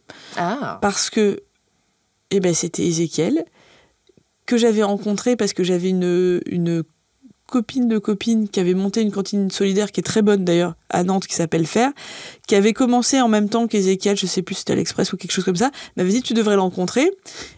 Et on déjeune ensemble et il me dit mais dis donc t'es vachement forte en histoire de Paris. François-Régis Gaudry cherche des plumes pour On va déguster Paris. Et il se trouve que là, j'avais commencé un boulot. Car oui, pendant le Covid, je me disais, qu'est-ce que j'ai foutu ? Oui, j'ai commencé un boulot. J'avais été embauchée chez OCS. Alors, d'abord, il était question que je fasse une pastille sur le cinéma classique. Okay. Et finalement, ils ont supprimé le budget des pastilles. Mais ils avaient besoin de quelqu'un à la macro, qui est un boulot... Qu'est-ce que c'est ? Pas passionnant. C'est faire le planning des journées selon les critères CNC, les critères moins de 12. En fait, on te donne des films et il faut remplir la journée. Ok. Un genre de Tetris. C'est faire la programmation. Ouais. C'est pas passionnant, mais je travaillais pour une très bonne amie qui d'ailleurs reprend la chaîne classique, cinéma classique, après Bruno Deloy. Félicitations. Donc, oui. Non, c'était par contre très cool parce qu'il y avait des films à profusion. On lisait des scénarios, etc. C'était quand même intéressant. Ouais, donc c'est dingue, t'es toujours un pied dans le cinéma et un pied dans la bouffe, quoi. Bah, le cinéma, ça se voit pas trop parce que là, pour le coup, c'est vraiment un boulot de l'ombre. Mais de toute façon, c'est sûr que moi, je vais énormément au cinéma, surtout voir des cinémas classiques. Mais c'est vrai que j'ai remarqué, je dois avoir un goût bizarre en cinéma, c'est souvent ce qu'on me dit, parce que moi, j'aime les très vieux films. Mais quand on me dit les très vieux films, c'est pas forcément les films super avant-garde. J'aime les vieux films parce que c'est historiquement intéressant. Et sinon, au cinéma, je dois reconnaître que je vois quand même beaucoup de blockbusters. J'adore les films d'action. T'as vu Dragon, là, dernièrement? Mais bien sûr. Il est incroyable. Il est fou. Il est incroyable. J'adore. Les gens ont applaudi à la fin. Ah ouais? Oui. Non, mais pour moi, c'est du très grand cinéma. Par contre, très déçu par le dernier Mission Impossible. Oui, bah pareil. La déception. Ça devient une parodie de soi. Et ça devient compliqué. Cette scène dans le sous-marin, ça ne finira donc jamais. Allez, mais retire une couche, retire. Mais oui, allez, oh là là. Et c'est terrible parce que Tom Cruise, par exemple, autant il est scientologue et compagnie, autant je me dis, le mec fait le boulot. Et en fait, il fait un boulot qui m'aurait beaucoup intéressé à un moment donné, puisque j'ai quand même voulu être cascadeuse d'épée grand siècle. J'ai fait un petit peu d'escrime grand siècle, en me disant... Je suis nulle, je n'y arrive pas. Donc, j'ai fait un autre sport qui est pas très connu, qui s'appelle la canne. C'est la canne d'armes. En fait, c'est l'ancêtre de la boxe française qui se pratique avec une canne. Wow. Ce qu'on appelait le canne-chausson. Okay. Qui a donné la savate. Et la savate a donné la boxe française, qui est un peu reliée à la boxe française. Mais j'ai aussi fait de la boxe... française pour rester dans cet univers. En fait, moi, j'aurais pu devenir barbier hipster si j'avais été un garçon. Incroyable. Et juste pour revenir sur la canne, du coup, tu tapes avec la canne aussi? Tu tapes, ouais. Tu mets des coups, quoi. Ouais. Tu peux faire très mal avec un manche à balai. C'est ça ce que j'ai appris. Oui, c'est clair. Ouais. Très mal. Non mais ta vie est incroyable, franchement. Le podcast moi, j'ai l'impression que c'est une espèce de parcours erratique. Oui, mais justement, c'est ça. En fait, tu t'es toujours écouté, t'as toujours essayé, t'es allé partout. Enfin, tu t'es pas imposé un cadre ou tu t'es pas enfermé dans quelque chose. Enfin, t'as assumé toutes tes envies. Enfin, non, je me suis pas imposé de cadre, mais je dois reconnaître que j'ai ce défaut que peut-être beaucoup de gens peuvent reconnaître chez eux, c'est que je ne sais pas, je n'impulse pas, moi, un projet. J'ai toujours répondu au fait qu'on me disait « je te verrais bien faire ça » ou « j'ai envie que tu fasses ça », etc. Et je me dis peut-être qu'avec la quarantaine arrivant, je vais faire des choses que moi, j'ai décidé de faire et dans lesquelles je mets toute mon énergie. C'est peut-être ça aussi qui fait que tu vieillis, où tu décides de canaliser cette belle énergie finalement qui... Mais le livre sur l'argot, ça venait de toi? Oui, complètement. Ouais, tu vois, il y a quand même eu des projets impulsés par toi. Enfin. Oui, mais je l'avais proposé, mais c'est parce que ma copine m'avait dit il faudrait que tu le fasses. Oui, t'as raison. Et finalement, c'est vrai que, par exemple, les expressions de la cuisine, on m'avait proposé un livre sur les expressions, et c'est moi qui avais proposé la cuisine. Et je suis contente d'ailleurs parce que je crois que dans la collection, c'est celui qui marche le mieux. Et je me dis, c'est un petit livre utile. Ouais. On apprend vraiment des choses. Et c'est donc cette dichotomie, finalement, entre les livres informatif que j'ai toujours fait, que je continue à faire. Mon dernier, c'était j'ai fait Parlons vin, parlons bien. Encore une fois, ça c'était un coup de hasard. Au départ, c'était Alicia Doré que je connaissais, que j'avais mise sur un plan de livre sur le vin au Robert, parce que le Robert voulait quelqu'un qui fasse quelque chose de chouette, et il voulait faire vin et gastronomie. Ils avaient choisi un chef. Le chef, ça lui allait pas, et puis elle voulait faire un livre que sur le vin, et elle me propose de collaborer un peu à ce livre-là, dans lequel j'étais pas très à l'aise, parce que je lui ai dit, écoute, moi le vin, j'y connais quand même pas grand-chose, c'est peut-être pas une très bonne idée. Et puis elle arrive à me convaincre, et à l'époque, je travaillais chez Canal, et chez OCS à l'époque, et j'avais aussi On va se déguster Paris, donc j'avais quand même des journées bien chargées. Et en fait, il se trouve que Alicia a eu un petit retard. Enfin, elle n'a pas pu commencer le livre comme elle aurait voulu. Et elle pouvait nous rejoindre sur le projet que 2 mois après.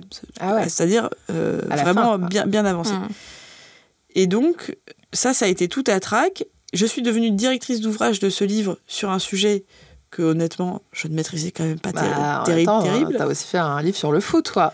Oui, voilà. Non, mais je veux dire, forte de cette non-expérience. Gastronomie, mais oui.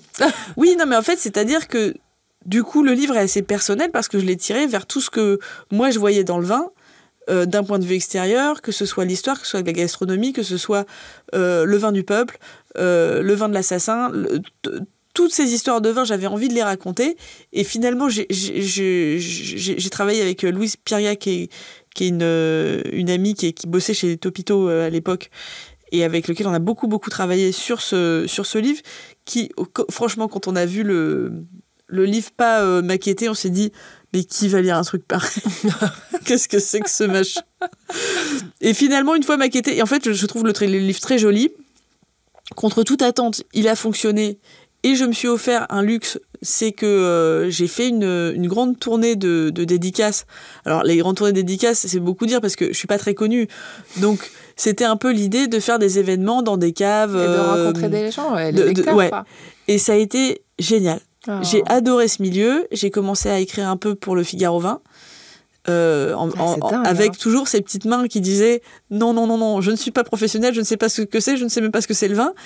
Et très peu de temps après, j'ai été récompensée du prix Kurnansky pour le journalisme du vin. Ce qui me paraissait incroyable. Plus que surprenant. Et en même temps, je l'ai pris avec un peu de, je sais pas comment dire, premier degré, un peu sérieux. Mais oui. En me disant, écoute, pour X raisons, on a décidé que ta manière de parler du vin était sympathique. Il faut aider des vignerons parce que le monde du vin, c'est compliqué en ce moment. Il faut être là, il faut... Oui, et t'as ramené ta patte, finalement, là-dedans. Voilà. Et après, j'ai commencé à travailler pour plein de titres différents. Et c'est ce soir-là que j'ai rencontré Emmanuelle Jarry, qui était récompensée pour le journalisme culinaire. Ok. Et le lendemain, on s'est revus. Elle m'a dit, j'aimerais que tu bosses... Et, enfin, c'était un truc de fou, parce que moi, je voulais travailler pour elle, mais en l'occurrence, c'était très difficile de l'atteindre, et j'avais pas son mail, etc. Parce qu'à ce moment-là, elle avait juste ses vidéos, c'est meilleur quand c'est bon. Ouais. Et elle était en train de monter, elle venait de commencer à monter son magazine. Et donc là, ça fait plus d'1 an que je suis une régulière du magazine, ce dont je me réjouis intensément, parce que j'adore le fait d'avoir une collaboration régulière. Ouais, c'est clair. Et tes articles, tu les diriges vers la gastronomie, vers le oui, vin. alors c'est l'agenda des régions. J'aime beaucoup parler des régions, parce que ça, je te l'ai pas dit, mais je travaille beaucoup pour les guides Gallimard Loisirs. Là, par exemple, je viens de faire paraître Bretagne Sud chez Cartoville, et j'adore ces guides parce que tu les déplies. Le principe de la cartographie me plaît énormément. Ouais. Et même si je suis pas une grande voyageuse, en France, j'ai beaucoup voyagé. Par exemple, je me déplace beaucoup pour le Figaro parce que je fais les 5 adresses, ce qui est une rubrique où on prend des petites villes, des petits territoires. Et souvent, c'est dans les coins les plus, finalement, les moins touristiques que j'ai trouvé les perles.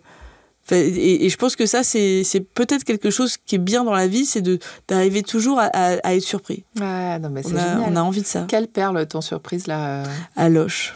Ah. À Loches. Déjà, il chez fallait Madame que ce soit Belpère. Oui. Chez Madame Belpère, t'es sérieuse? Non, pas du tout. C'est un jeune chef qui... Et moi, je rentre dedans. C'est l'étoilé de Loches, et vraiment, c'était excellent. Et pareil, dans le pays de l'Auchois, je dirais qu'il y a un restaurant qui s'appelle L'Image. Si les gens aiment les spiritueux, la cuisine, c'est hongkongais? Non. En fait, c'est un type, un enfant du pays, de ce pays paumé, qui est allé parti vivre à Singapour. Ah ouais. Gros changement. À la maison du whisky. Ok. Donc le mec est surtanké en rhum, en whisky, en machin. Il a rencontré sa nana là-bas qui était, je crois, médecin légiste ou quelque chose comme ça. Il l'a convainc de revenir à Preuilly-sur-Claise, où on a tourné quand même les Bodins, mais c'est pas trop connu à part pour ça, c'est charmant, pour reprendre l'hôtel-restaurant familial, qui s'appelle L'Image. Incroyable. Où on mange quand même des dim sum. Mais du coup, c'est lui qui cuisine ou elle? Elle est pâtissière. Elle est devenue pâtissière. Ah ouais. Oui. De médecin légiste. Ils sont étonnants. C'est clair. Ça me donne très envie de les rencontrer. Oui. Et t'as la plus belle collection de rhum, whisky, enfin t'en as de Jamaïque, de Thaïlande, machin. Et la cuisine est vraiment très très bonne. Et enfin, voilà, c'est ce que je faisais aussi avec le fooding, c'est-à-dire on arrive dans un endroit paumé de chez paumé, et là, la merveille. Et c'est sûr que Paris, c'est chouette parce qu'il y a énormément de renouveau et toujours des nouvelles adresses. Et en même temps, ouais, les territoires, j'adore ça, quoi. Ah, c'est génial. Donc là, pour résumer, qu'est-ce que tu fais en ce moment ? Alors, j'écris un livret de pièces de théâtre, parce que j'ai une copine formidable qui s'appelle Camille Phélep, qui est pianiste concertiste, qui a fait une pièce de théâtre absolument géniale. Si vous voyez près de chez vous, courez la voir, c'est Living Cartoon Duet. Donc c'est des vieux cartoons avec Sophie Lavallée, qui est bruiteuse, et comédienne, et qui fait des... mais c'est hilarant. Et c'est accompagné au piano. Et c'est encore là à Paris, bah là, elles seront à Jazz à la Villette, à la Philharmonie à la fin de l'été. Et donc ces filles qui sont formidables m'ont demandé, elles sont trop mignonnes, de faire une nouvelle pièce de théâtre avec elles, où moi j'écrirai les dialogues, et là elles ont choisi le langage, et donc ça va me remettre sur cette voie que j'aimais beaucoup aussi, des langues en fait, des langues, c'est dingue. Les langues qu'on parle, etc. Donc on a commencé, et c'est super parce que je suis vraiment ravie de rebosser pour de la scène en fait. Ah, mais c'est canon. Et oui, c'est ce que j'allais te demander. Tu continues à faire du théâtre ou pas du tout là? Et là, non, j'ai le temps de rien moi. Non, par contre j'ai plus le temps de rien. Alors mon projet là, j'ai un gros projet. Là, je vais passer au Festival La Rochelle Cinéma parce que je vais présenter des films de Barbara Stanwyck. Alors, j'aimerais à la fois faire une biographie de Barbara Stanwyck. J'aimerais peut-être me mettre au documentaire parce que finalement, les livres, c'est bien, mais pour parler du cinéma, rien de tel que les images. Donc là, je réfléchis. Je me dis, est-ce que c'est une bonne idée? Mais si je marche à l'impulsion, je vais pas trop réfléchir et je vais me lancer. Je vais y aller.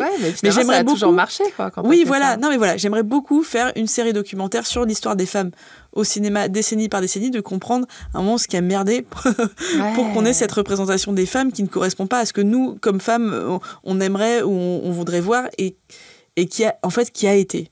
Ça aussi, j'aimerais le dire. C'est dans les années 30-40, ça a existé et on l'a perdu après. Mais donc là, peut-être un projet de livre aussi. Non, mais incroyable. Voilà. Non, mais c'est génial. Et tu as essayé de proposer ce sujet à des télés ou à des producteurs? Non, pas encore. Mais voilà, pour tout ça, il faut du temps. Et là, pour le moment, j'ai trop de boulot. Donc, il faut que je fasse ça. Non, mais t'as raison, il faut que je le fasse. En fait, je voulais monter un ciné-club. Ça me paraissait intéressant. Mais pour ça, il faut effectivement du temps que je non, mais c'est dingue. C'est marrant que toutes les deux, on ait travaillé dans ces deux milieux. Oui. Est-ce que tu as déjà essayé d'associer les deux, le cinéma et la gastronomie? En fait, j'ai été jurée au concours C'est meilleur mieux manger au cinéma. Ah bah, j'étais aussi.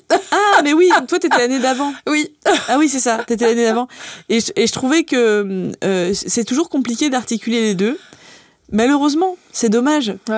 Mais par contre, ce que je trouve aussi, c'est que souvent, quand on fait des festivals cinéma et bouffe, c'est toujours les mêmes films dont on parle, alors qu'en fait, il y en a tellement. Et il y a tellement de trucs rigolos à raconter. Et finalement, c'est toujours le festin de Babette, Tampopo, etc. Et c'est toujours les mêmes chefs qu'on fait. Et c'est toujours les mêmes chefs. Non, ça, c'est vrai aussi. Mais c'est sûr que là, par exemple, je me dis, j'ai l'impression d'être un peu en charnière, à une période charnière, parce que le cinéma, là, j'ai très envie j'ai une urgence de le faire maintenant, parce que je me dis, peut-être qu'après, il sera trop tard, que les gens seront morts, que je pourrai pas les interviewer, etc. Donc, j'ai envie de me mettre là-dedans. Et en même temps, je pense pas avoir fait le tour de la gastronomie. Ouais. Non, mais de toute façon, t'es encore jeune. Enfin, t'as le temps. Oui, c'est vrai, mais bien sûr. T'imagines ce que t'as fait déjà, là? Qu'est-ce que je raconte? Et après, trouver un équilibre aussi dans ma vie personnelle, parce que là, je travaille quand même tous les jours et financièrement, c'est pas évident. Et je me dis juste comment tu trouves la paix intérieurement. J'aime beaucoup les vieux sages en général qui les repentis un peu de la suractivité, qui me disent maintenant j'ai trouvé la paix intérieure, et tout ça, et je me dis ça a l'air bien. Parce que financièrement, c'est pas évident, alors que tu bosses comme une femme. Ouais, bah en fait, le journaliste, c'est pas terrible de ce point de vue-là. Ouais. Mais c'est important de le dire aussi. Non, mais oui, que les gens le sachent. Ouais. Quand on se dit je me lance dans le journalisme, mon Dieu, c'est. Oui, parce et pourtant, moi, je travaille pour beaucoup de titres nationaux. Oui. Enfin, ça, c'est une partie du boulot. Et des fois, en plus, il y a un côté où je me dis, oui, mais je sais ce que ça coûte un repas. Je veux dire, même mentalement, je sais exactement. C'est jamais gratuit, en fait. Ouais. C'est gratuit, mais c'est jamais gratuit. Et donc, c'est un peu normal de le faire parce que justement, malheureusement, les rédactions nous donnent souvent pas le budget. Et donc, pas de moyen de tester un restaurant si on ne goûte pas. Mais à la fois, je me dis, je sais pas, est-ce qu'il n'y a pas une autre manière de... Ouais, revoir tout ce système. Et là, je suis aussi très proche de Leslie Brochot, que tu aimerais beaucoup, qui est grande spécialiste du vin, qui a monté un petit média qui s'appelle Au Comptoir. Ah, mais oui, j'en ai entendu parler, ça a l'air génial. Et là, c'est vrai que le fait d'avoir une synergie qui est très féminine autour de ce sujet-là, du vin, de la bouffe, je trouve ça très agréable. On s'est d'ailleurs vu au festival Chef-Feu. Et je me sentais très bien dans cet univers-là. Je le trouvais très agréable et j'aime bien l'idée que voilà, les femmes prennent les rênes de la cuisine, qu'on dénonce les violences sexuelles dans la restauration qui sont légion et qu'on et même tous les préjugés qu'on avance. Et tout, que Lorraine Malka est en train d'essayer de débloquer. Incroyable, Lorraine Malka. Ouais. Ah, c'est génial. J'adorerais parler encore des heures et des heures, mais on fera un autre épisode si besoin. Je vais te poser les petites questions de la fin. Oui, mais bien sûr, je suis preneuse. Mais je pense que tu as déjà répondu en fait, à cette question quand tu m'as raconté ton enfance. Je me demandais si tu avais eu peur parfois. Parce que dans ce podcast, j'interroge des gens qui passent à l'action et qui écoutent leur cœur malgré les peurs. Parce que beaucoup de gens, justement, se trouvent bloqués par la peur et finalement n'osent pas essayer des choses qui vraiment, au fond d'eux, bouillonnent. Quoi. Toi, j'imagine, est-ce que tu as eu peur quand tu as fait des choix ou comment tu fais et qu'est-ce que tu leur conseillerais ? On ne me l'a jamais posé. Peur, il y a toujours des peurs. Alors, peur de ne pas être à la hauteur, ça c'est sûr. Peur d'être un imposteur, peur financière. Moi, il y a des projets que j'ai refusés et où il y en a peur de l'intime. Moi, je crois que vraiment, j'ai peur de l'intime. C'est pour ça, d'ailleurs, que j'aime pas trop les films beaucoup sur le noyau familial, l'intimité, c'est quelque chose qui me met mal à l'aise. Et donc, par exemple, on m'avait proposé un sujet sur les mots du sexe que j'avais refusé finalement parce que c'était une intimité que... Enfin, je sentais que ça allait peut-être être douloureux, j'avais pas très envie. Et j'ai peur de m'emmerder, ça c'est évident. Et j'ai peur des situations qui durent. Ok. Du truc, voilà, qui stagne, d'être installé. Ce qui fait que je suis dans un rythme qui devrait normalement me faire peur, parce que c'est un rythme effréné. Et en même temps, je crois que c'est le fonctionnement que j'ai trouvé pour échapper à cet ennui un peu qui comme un mange-mort là qui me menace et finalement c'est ce qui te convient quoi. Mais d'ailleurs pour revenir à l'amour et à l'intime, quand tu étais plus jeune, donc tu me disais j'étais amoureuse de l'amour, j'en rêvais et tout. Je crois savoir que tu l'as trouvé depuis. Oui. Oui, j'ai rencontré quelqu'un qui est très différent de moi. Ça fait 11 ans qu'on est ensemble et il s'appelle Tristan et c'est lui, il est mathématicien. Il a un cerveau conceptuel. Il fait des maths fondamentales et il a un rythme très calme. Enfin, je veux dire dans ce qu'il fait. Et en même temps, on se complète bien parce que beaucoup d'humour passe entre nous et de complicité. Et ça, par exemple, j'ai aussi peur que ce soit pas drôle. Ah ouais ? Ah ouais, non, mais vraiment, les trucs... par exemple, un dîner pas rigolo, ça m'amuse pas. Un week-end avec des gens chiants, c'est pas ma passion non plus. Et les boulots, a fortiori, je me dis, imagine, c'est pas drôle du tout. Ouais, non, c'est clair. Mais du coup, t'es quand même installée depuis 11 ans dans cette relation. Ouais. Donc, donc finalement, cette situation, je pensais professionnellement. Oui, moi je pensais à tout le genre, tout genre de situation. Ouais, non, j'ai pas eu cette peur-là. Si, moi j'ai très peur, là, je peux le dire, parce que j'ai 38 ans. je trouve qu'à la fois la voie de ne pas avoir d'enfant me séduit plutôt, en même temps qu'elle me terrifie. Ah ouais. J'ai pas trouvé de réponse à ça. Et ça peut être une peur aussi, c'est-à-dire de faire des choix jusqu'au dernier moment, des hésitations vraiment cruciales. Bon, par exemple, moi, j'ai pas eu le cas encore où j'ai 2 super projets en même temps et il faut en prendre un plutôt qu'un autre. Ouais. Mais je pense que c'est très difficile. Ouais, de choisir, quoi. Et renoncer. Oui, renoncer, c'est dur. Ouais, je déteste ça. Ouais. Je crois que c'est le faux mot, là, fear of missing out. Ouais. Terrible. Et qu'est-ce que tu conseillerais à quelqu'un qui n'ose pas s'écouter ? Eh bien, c'est-à-dire... ne pas oser s'écouter, c'est nourrir une frustration en se disant j'aurais pu le faire.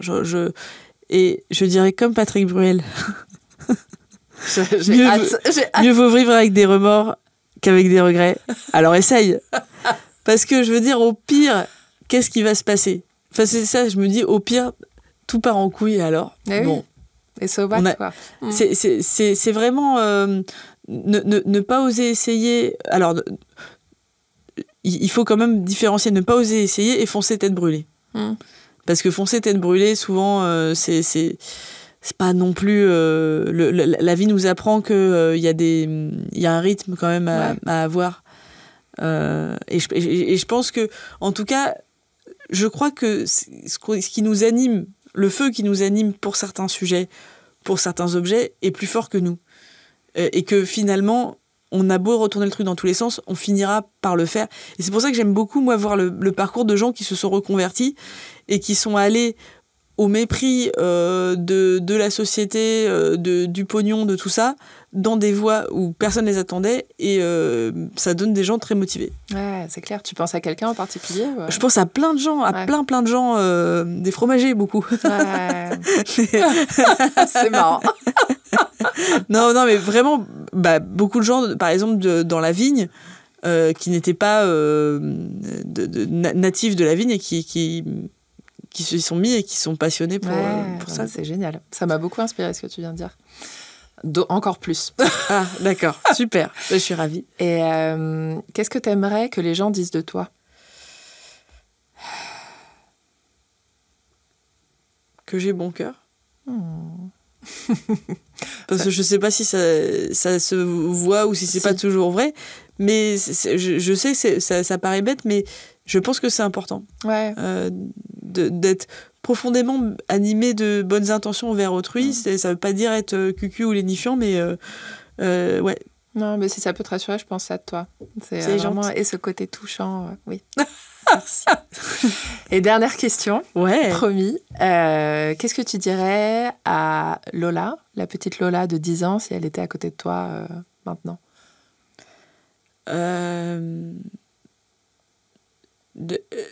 L'amour, tu le trouveras. La joie de vivre, tu la garderas.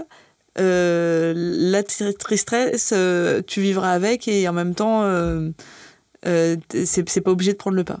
Je pense ça. Génial. Merci beaucoup, Marcel. Merci, Vanda. Merci d'avoir écouté Avec Vanda, le podcast. Si cet échange vous a inspiré, dites-le moi. Laissez 5 étoiles, un commentaire ou partagez-le autour de vous. C'est vraiment ce qui l'aide à grandir. À très bientôt pour une nouvelle dose d'audace et d'inspiration.